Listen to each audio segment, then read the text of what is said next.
my role today is entirely ornamental. I just want to get us started because I don't want to take too much time because we want to hear Minister Airlangga. We're really delighted that he's here. He's establishing quite an important reputation in Washington as a man who's a reformer and is pulling together a very impressive agenda for Indonesia at a crucial time. Of course, this is a momentous period. Indonesia is going to be the host of the G20 Summit. You've outlined a very impressive agenda for that, and it's you've got a real list in front of you. We've got things like global health and digital transformation. These are huge topics. And I think we're going to be very fortunate this afternoon to get a little bit of a snapshot in advance to understand the sort of agenda that you've outlined, and we're very anxious for that. I was talking with Minister Airlangga earlier about Indonesia played an important role in helping to create the Indo-Pacific Economic Framework, but we both kind of agreed with each other, okay, it's a framework, what's in it? And is there content to this agenda? And I think we're at a time when we need to start seeing content. That has to be a big part of where we're going forward. Maybe we'll get a little bit of insight into that too today. So I'm just very pleased. It's a wonderful opportunity for us to have you here, Minister. Thank you. Greg, why don't you do some formal introductions, and then I will get on to get the program going. Thank you all for being here today. Thank you so much, Dr. Hamre, for the time, and for all of you for coming out on a Monday, of course. As Dr. Hamre said, we are thrilled to have Minister Airlangga here. For those of you who might not know me, my name is Greg Poling. I direct the Southeast Asia Program here at CSIS, and this is the second installment of a new event series that we've launched as our friends from abroad are coming back through DC, what we're calling the ASEAN Leadership Forum. So the first installment of the ASEAN Leadership Forum was last month with ASEAN Secretary General Lim Jock-hoi. And now I couldn't imagine a better follow-up than to have Coordinating Minister for Economic Affairs, Airlangga Hartarto. Minister Airlangga has served as the Coordinating Minister for Economic Affairs for the Jokowi administration since 2019. Before that, he was the Minister of Industry from 2016 to 2019. He's also been a member of the DPR, the Indonesian House of Representatives, and has had multiple leadership roles in Indonesian private sector. Now, as Dr. Hamre indicated, this is a very opportune moment for us to have Minister Airlangga here in town. It is kind of the season for economic rulemaking in the Indo-Pacific. Next month, on November 15th and 16th, we'll have the Group of 20 leaders meeting in Bali, Indonesia. That'll be sandwiched between the ASEAN East Asia Summit meetings in Phnom Penh and the APEC leaders meeting in Bangkok. And in the background of all of this, we have the ongoing discussion about what exactly the Indo-Pacific Economic Framework is, which perhaps Minister Airlangga has some insights on, given that he represented Indonesia in the last round of negotiations in LA last month. And so with that, please join me in welcoming our speaker, Minister of Economic Affairs, Airlangga Hartarto.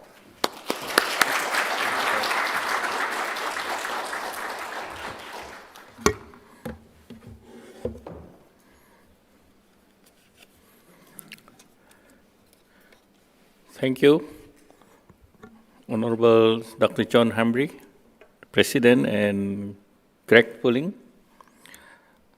Good afternoon, distinguished guests, ladies and gentlemen.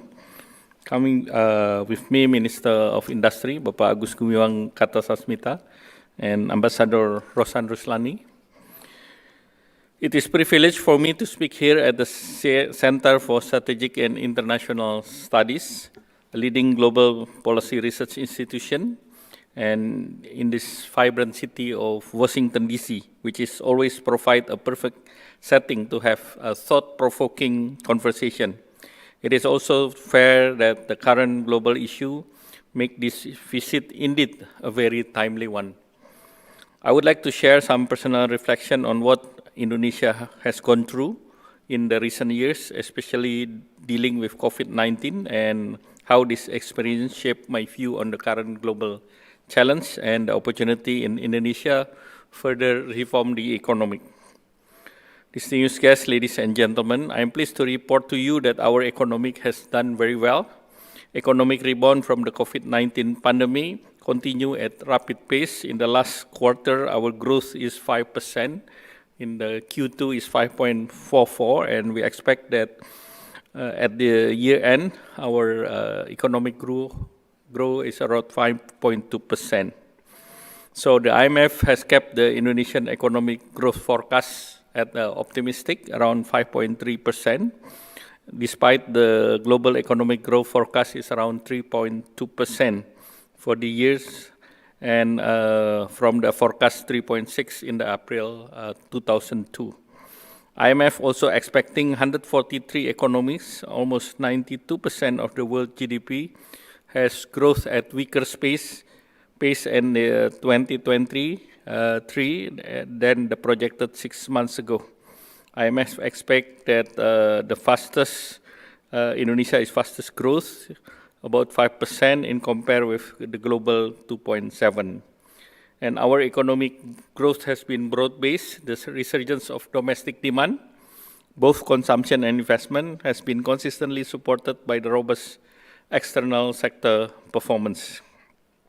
Our trade this year projected to be 60 billion, significantly larger than the annual trade surplus around 22 and 26 during the last commodity booms in the 2010 or 2011. Distinguished guests, ladies and gentlemen, unfortunately, the formation of dark clouds are gathering pace for potentially perfect storms in the near horizon. I refer this to the cloud as the 5 Cs. The first C is COVID-19, second is conflict on Ukraine, the third one is commodity price, the fourth one is cost of living, and climate change. Fortunately, with our recent experience dealing with the worst global pandemic crisis in the past 100 years has not only find us and help us to find solace, but also stronger conviction on our policy strategies on priorities to address the challenge ahead. The first cluster related to the health pandemic. Indonesia is humbled to report that Indonesia has been recognized the top 5 nation in the world to the highest rate of vaccination, which is over 430 million people has been vaccinated. 420 million doses has been vaccinated to our population. A few had learned this policy lesson, that we learned that future pandemic crisis, in particular for any economic crisis in general. Lesson 1, under any difficult economic circumstances, the policy approach has to be flexible with all policy instruments that have to be ready with the maximum capacities. The Indonesia president that is supported by 82% of parliament in the parliament able to pass the law, which is law number 1, 2020, which give government greater maneuvering policy, especially in the fiscal and the budget space. Lesson number 2, during the pandemic, health and economic policy response must be done in unison. With little time waste, we integrated our health and economic policy and the coordination of Committee on COVID-19 handling and economic recovery. The President gave me the mandate to lead this, what we call this PC-PAN committee, and instantly my portfolio as Coordinating Minister expanded to know almost all cabinet minister, as well as the police, military, and the local government. Lesson number 3 is keeping growth momentum is a key success policy to address the pandemic. Under the committee, we designed and promptly implemented the brake and gas policy to balance life and livelihood. The policy of brake strategy is wide and massive public testing, tracing, and surveillance, enhancing therapeutic as well as capacity to convert 30 to 40% hospital to allocation of COVID-19, and then population-based vaccination and enforcement health protocol, including through a digital platform, Peduli Lindungi. That's what the Indonesia platform for social and people activities. And then to ensure the effectiveness of the brake strategy, the centralized micro-scale activity and mobility restriction, and then also application of Peduli Lindungi and telemedicine. Telemedicine has been used by the Indonesian people around, in 2020, 2 million people used the application. But in 2021, it's around more than 20 million people use the application. On the other hand, is the gas pedal strategy is mitigate the impact pandemic on the economic growth, and the relaxation of fiscal policy significantly larger fiscal spending to safeguard the livelihood of the people. Lesson number 4 is the need to enhance healthcare capacity. Looking back, COVID-19 episode taught us hard reality, the imbalanced distribution vaccine and other much needed medication globally, as well as the pharmacies, the drugs that is available to tackle the COVID-19. Ladies and gentlemen, distinguished guests, the second bucket of challenge arise for the global threat, the conflict, commodity, and the cost of living. It is largely triggered by the geopolitical conflict between Russia and Ukraine, the current swing of commodity price, as well as the gas price, as well as the cost of living in many parts of the world. And Indonesia has been managed to manage the inflation around 5.9%, slightly below 6%. And then Indonesia inflation is among the 5th less inflation in the world. And the other issue is the food and energy commodity, and it gives the inflation pressure for Indonesia, but Indonesia maintained to apply subsidies, that is the cost of energy is not 100% transformed to the Indonesian people. I believe that the period of economic slowdown is opportunity for countries like Indonesia to structurally reform the economy.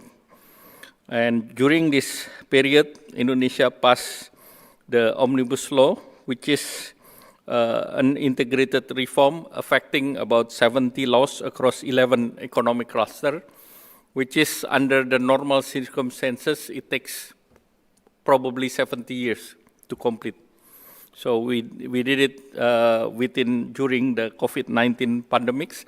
So when the pandemic is almost over, then we start the restructuring and transforming the economy.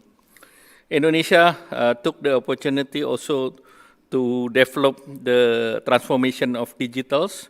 One of the things that we prioritize is the e-payment and settlement system by introducing the QR system. And by mid of 2022, almost 118,000 merchants utilized the QRIS code to offer 5 to 10 cities, and we would like this to extend beyond Indonesia. We spoke with 5 ASEANs through a local currency settlement. So this is one of the things that Indonesia would use to become deliverables for Indonesia leadership in ASEAN in the year 2023. Distinguished guests, ladies and gentlemen, the natural disaster in Indonesia faced in the recent years as an impact of climate change, like floods and landslide.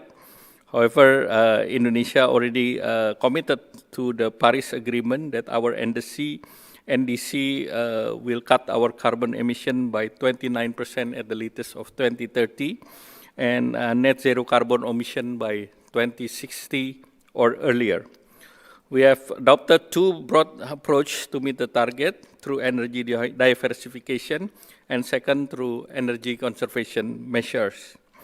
For the energy diversification measures, our deliverables for this G20 summit next month is early retirement of coal power plant around 9.1 gigawatt by 2027, biofuel utilization, renewable energy plants such as solar and hydropower, and new energy alternative for baseload electricity, including nuclear power to be considered. Distinguished guests, ladies and gentlemen, I would like to highlight that ASEAN with 10 members country, we have sizable, sorry.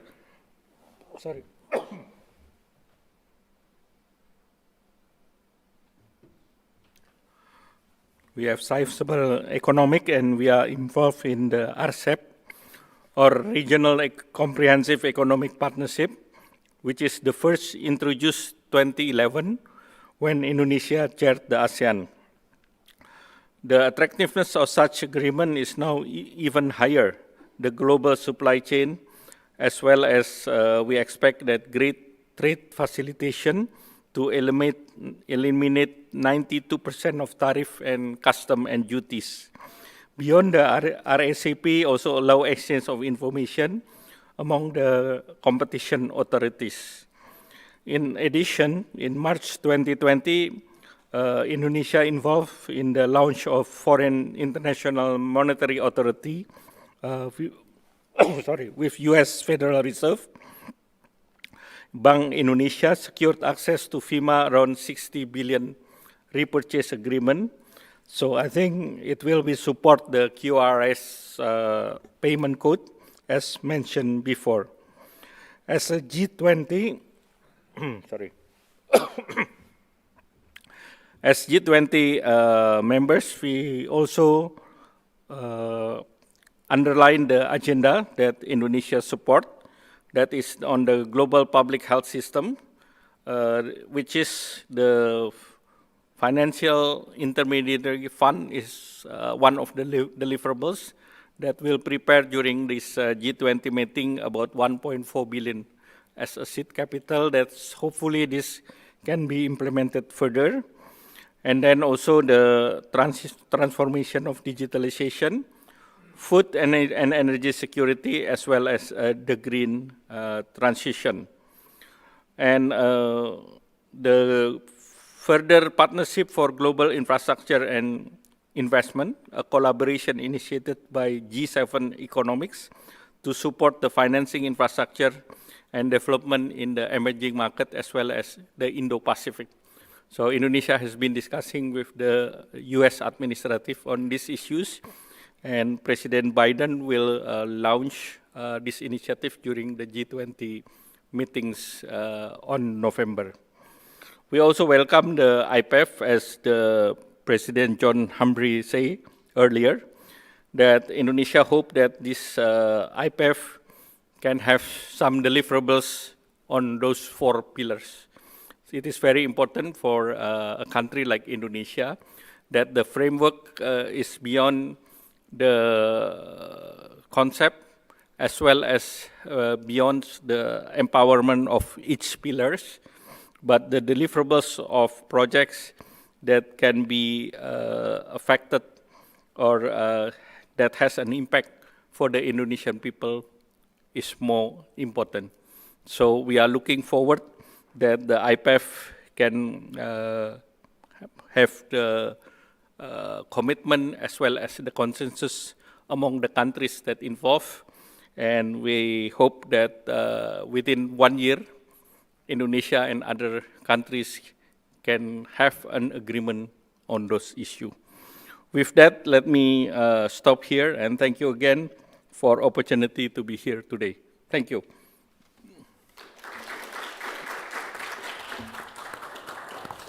Thank you, Greg.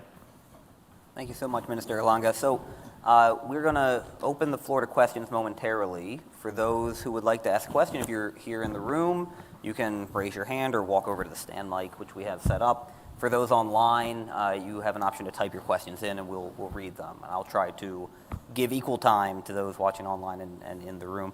But first, to abuse the position of moderator, I'd like to ask a question, 2 of my own, if you don't mind. You ended on IPEF, on the Indo-Pacific Economic Framework, and noted that there's an ambitious timeline to have an agreement in 1 year. Do you have a sense of, let me back up. Do you have confidence that there will be real deliverables that will provide mutual benefits in a year, and perhaps will some pillars be more likely to succeed than others? We've seen the discussion firsthand during the Los Angeles meeting, and with the way the countries are involving in the discussions, I'm quite optimistic that the deliverables of IPEF is beyond trade facilitations.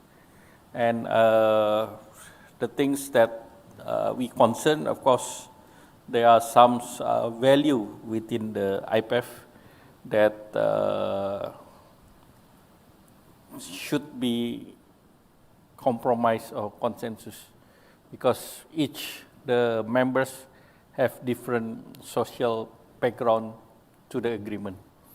And I think what pillar that we are looking at, of course, on the trade facilitation, second on the supply chain, and then on the development of the green economic, as well as for the fair economic facilitation that Indonesia is looking at. And further, of course, the market access will be the last one that we are looking at. And then looking ahead a bit, we have the G20 in a couple weeks. The story of the G20, at least in the media, this year has been dominated by geopolitical tensions, by whether or not President Putin would show up, President Biden would show up, the invitation to President Zelensky. Is the government in Jakarta worried that the geopolitical tensions have overshadowed the economic mission of the G20 this year? We have 10 working groups, 12 engagement group. Almost all the engagement group has come out with the communique. But on the 10 working groups, we come up with leaders' declaration.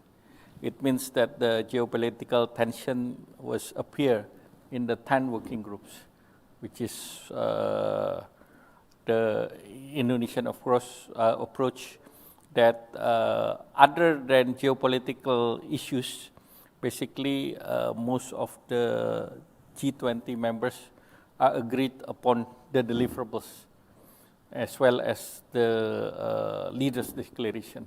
So we expect that there is some word language that can be agreed upon to all the members. Since we have to underline that the G20 is the premium economics forum. So the Premium Economics Forum has been there since the establishment of the G20. So I think the political issue of geopolitics, quote unquote, should be understood to have some compromise if we would like to keep the G20 having a result that is improved every year. Well, thank you. Let's go to the audience. We have first question from the floor. You have the mic right here. And please, if you could introduce yourselves, whether you're here in person or online, so that the minister knows who he's addressing. Terima kasih, Pak. My name is Dave Rosenblum. I work with a company called Development Finance International. Thank you, first of all, for your guidance. You covered a lot of ground in your conversations, and we've been very active in Indonesia for almost 30 years now. We are fortunate enough to have just signed an MOU with the Ministry of Agriculture and are collaborating with the World Bank and the government to help build out a training program for smallholder farmers. And I was hoping that you might talk a little bit about government priorities and plans on improving agricultural production from a sustainable standpoint, and also small and medium enterprises, particularly agribusiness. Thank you. I think food security has been the priorities for Indonesia as well. So I think at the moment, Indonesia is self-sufficient for the food staple for the peoples, since we produce about 31 million tons of rice. In the last 3 years, we don't import rice. And the same things with the corn, which is very important for the feed mills. So one of the Indonesian challenges will be for the import commodities such as wheat and then soybean. Most of Indonesia people eat soybean tofu or tempe. And most of these soybean are either from US or from other countries, Australia. So I think the challenge is how to grow the soybean in Indonesia. And I think with the technology today, with GMO technology, the productivity is possible. So I think if we would like to ask support from the US investor or agency, we are keen to work on that, especially since most of the Indonesia agricultures are farmer-based activities in the midstream, because fertilizer has been corporatized as well as post-harvest has been corporatized. But what is most important for Indonesia is how to increase the welfare of the Indonesia farmers, as well as to protect the Indonesia people from the shortage of food going forward. So corporatization in certain sectors is important. We identified also for the substitute of wheat flour, for instance, with the flour of cassava or from sagu, and the substitute of wheat from sorghum. I think in those lines, we would like to work with any agency on a sustainable basis. Thank you. Thank you. All right, let's take the next question online, then we'll come back to the room. First I see is from Murray Hebert, who's a non-resident with us here at CSIS, as well as affiliated with Bauer Group Asia. He says, Mr. Minister, you were quite optimistic about your economic growth this year. What about next year? If the US and Europe slip into recession, will that hit Indonesia quite hard? I think I would like to see ASEAN as one of the region that is having a kind of safeguard from the global recession next year. If we see ASEAN, the IMF projected that the growth of ASEAN is around 5%. Then the growth of India is close to 6%.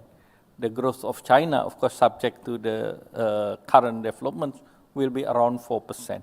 So it means that the ASEAN would stay in the region that is able to grow next year. So I think this is confirmed with the introduction of IPEF, that is looking that Indo-Pacific will be the next area for development for the global. Wonderful. Ma'am, next question from the floor. Okay. Hello, I'm Shen. I'm from Taiwan, but now I'm working at Total Impact Capital, which is a investment bank focusing on impact investment deal and also especially human basic needs. So I guess my question is that I heard about the relocation of Jakarta, capital city, to Kalimantan, but which Kalimantan, from my understanding, is the most environmental sensitive area. So I guess just what's the progress about this plan, and also how does dovetail to the green economy agenda, and especially the natural disaster concern that I know Indonesia has always been dealing with. Yeah. Thank you. Kalimantan is one of the area that is no earthquake. So it's more, it's different with the Java or Jakarta, which is prone to earthquake, as well as the Jakarta is sea level is going down every year. And Jakarta is a capital with 20 million people, which is the capacity of the city itself is much less. So if you've been to Jakarta, so the traffic also hit the economy, the efficiency of the economics. Why we moved to Kalimantan? Kalimantan is central of Indonesia. As you know, Indonesia is 17,500 island, and we have 3 time zones. So when people in Jakarta are in the west time zone, so the difference between the east and the west time zone is 2 hours. So if the people in East Indonesia, in Papua, wake up 7 o'clock in the morning and working, Jakarta people in the capital city is still sleeping. So we need a region that is more equal. So the East Java is on the center time. So the difference is 1 hour with Jakarta and 1 hour with the East. So the centrality is there. So the new capital, I think we will impose in the master plan is smart cities. So hopefully, like Washington in the past or Canberra in the past, we hope that one place to another is 5 to 10 minutes. It will be providing the latest digital infrastructures, the city infrastructures that is more expensive to be implemented in Jakarta than build a new one in Kalimantan. So hopefully the master plan that we plan will be worked in the new capital city. Thank you. Thank you, sir. Could I, a quick follow-up? Yeah. There was an excellent explanation of why the government wants to move the capital from Jakarta. How is the move going? How is the process of finding funding and getting land clearance and all of the many, many things that will have to happen? First, when we faced with the COVID pandemic, every year we spend 700 trillion rupiah, with around $40 billion in a year. In the last 3 years, we spent almost 1,700, or about 120 billion US dollars. That can make 3 capital cities. So I think the funding will be combination between the government budget as well as the public-private partnership. The government will make regulations that make the environment and the policy that is attractive to attract investment, especially in the utilities, in the water, in the electricity, in the digitals. Thank you. Okay, let's go back to our online audience. We have a question from another CSISer, Aiden Arasasingham, who asks what U.S. offers are most attractive to Indonesia in the Indo-Pacific Economic Framework. What U.S. requests are most challenging for Indonesia to meet in IPEF?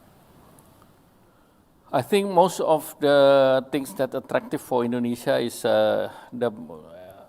apart from the empowerment, also the market access. Indonesia have RCEP, that is one of the ASEAN with the partners like China, Japan, Korea, Australia, New Zealand. But with IPEF, we have America and India. So it's a kind of complementary to Indonesian economics. The next, the next challenge.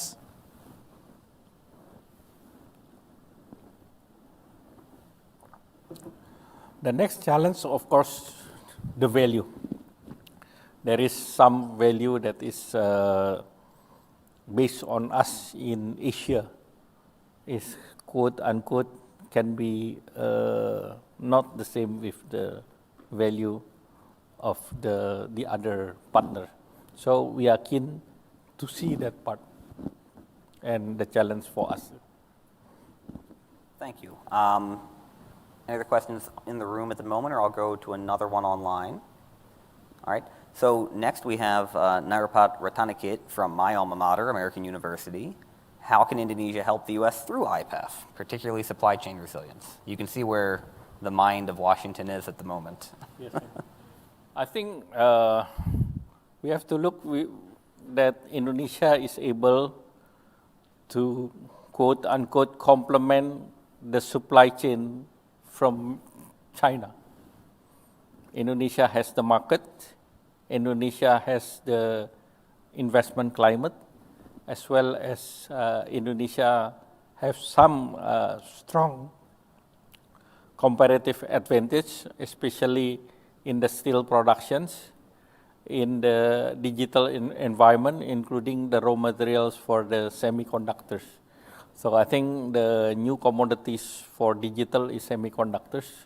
We can have lots of talent for design of the semiconductors, subject to the support from the US digital company, as well as we have raw materials like silica, and we have material also for the next EV battery technologies. We are one of the largest nickel reserve as well as nickel production.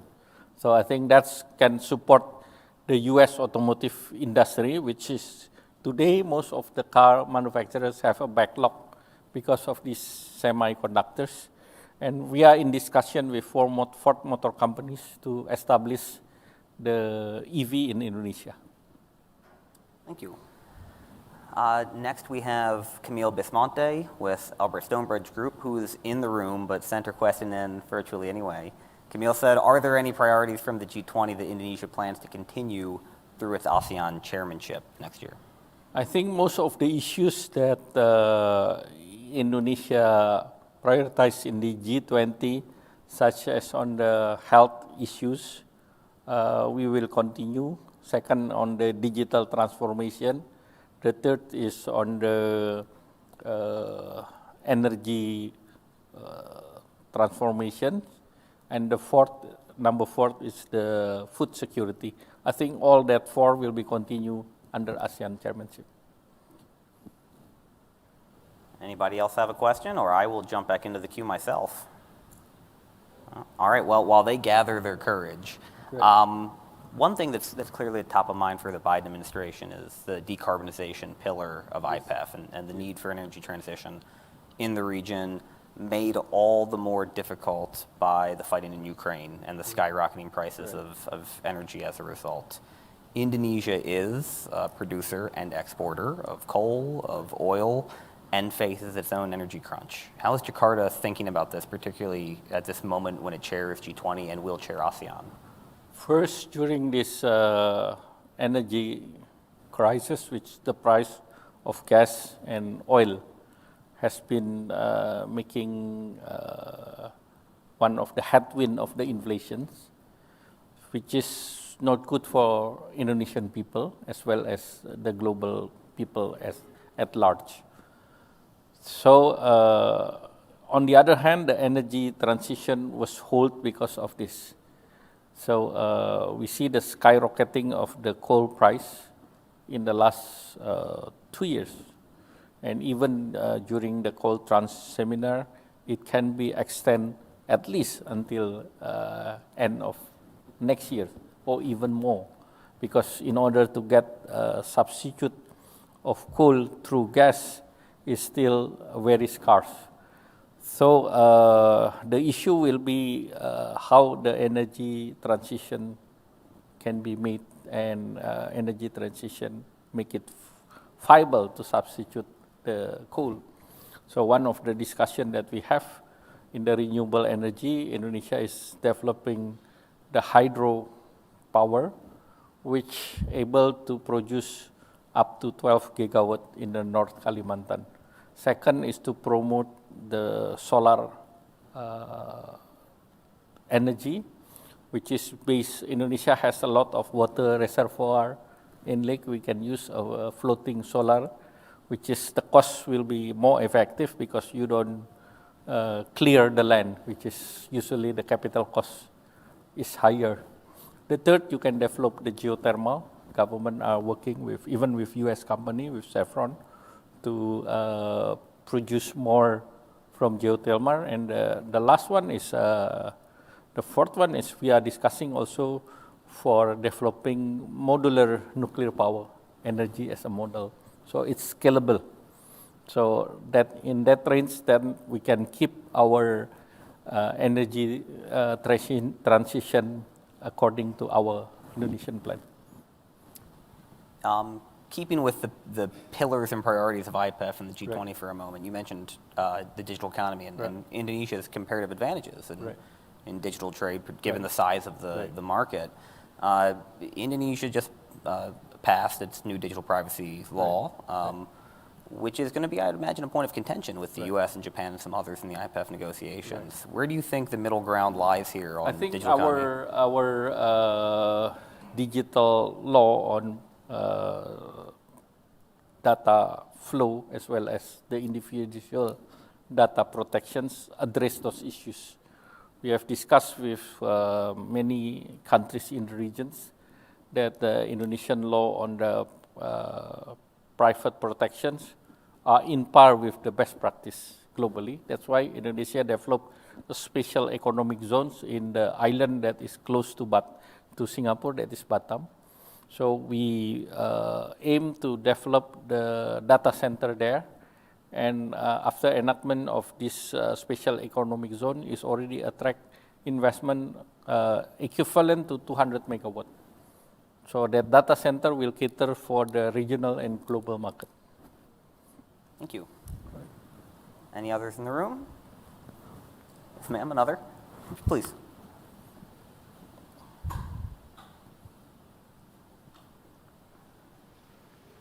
So sorry, it's me again. I guess just like as you speak about like semiconductor, and I'm from Taiwan, so I guess my question is really is, as you know, like semiconductor is Taiwan's strength. So how do like Indonesia's role over here gonna to align with Taiwan's role? Especially I know during this like international politics now, like Taiwan has a major role, not major, but like kind of like play a critical role here. So how does it align? Yeah, I guess my question. Thank you. Yeah, I think with Taiwan, we have discussed with Foxconn that they are planning to make some investment in Indonesia that subjects that Indonesian government provide the land. So we already provide the lands for Foxconn. So they don't have to buy the land, but they can rent a land in a special economic zone.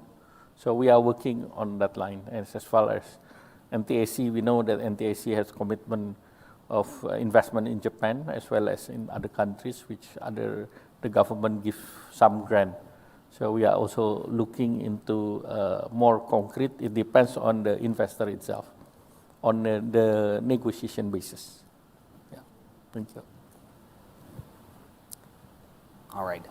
If I may again then, you raised the interesting case study of Indonesia's emerging role in battery production, which is derived from Indonesia's role as the world's biggest nickel producer, among other minerals. Can you elaborate a little more on where Indonesia sees its future when it comes to battery and eventually full EV production? Right.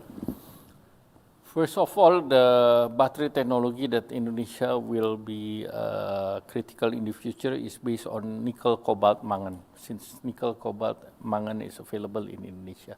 So I think a few companies, including the LG from Korea, are planning to invest the value chain there with the support of Hyundai. And then the second, Ford Motor Company with Vale are looking into the another alternative. So with another companies from Korea as well as from Japan also looking into that. So we understand that battery will be an important component for auto industry.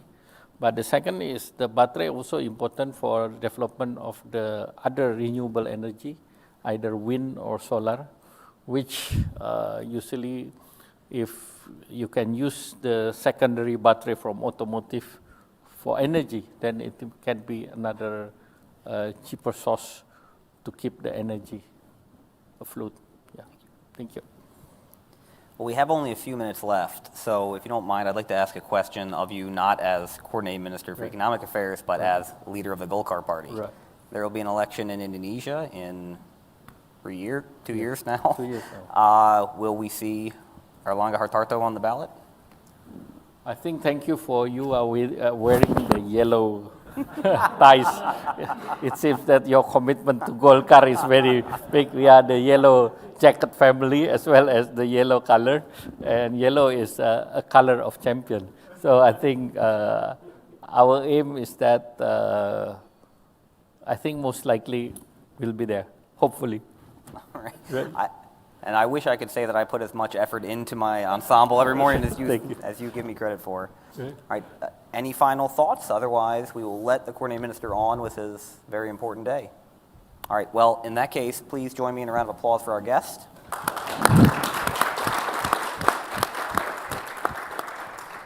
Thank you so much, sir. Thank you. Thank you.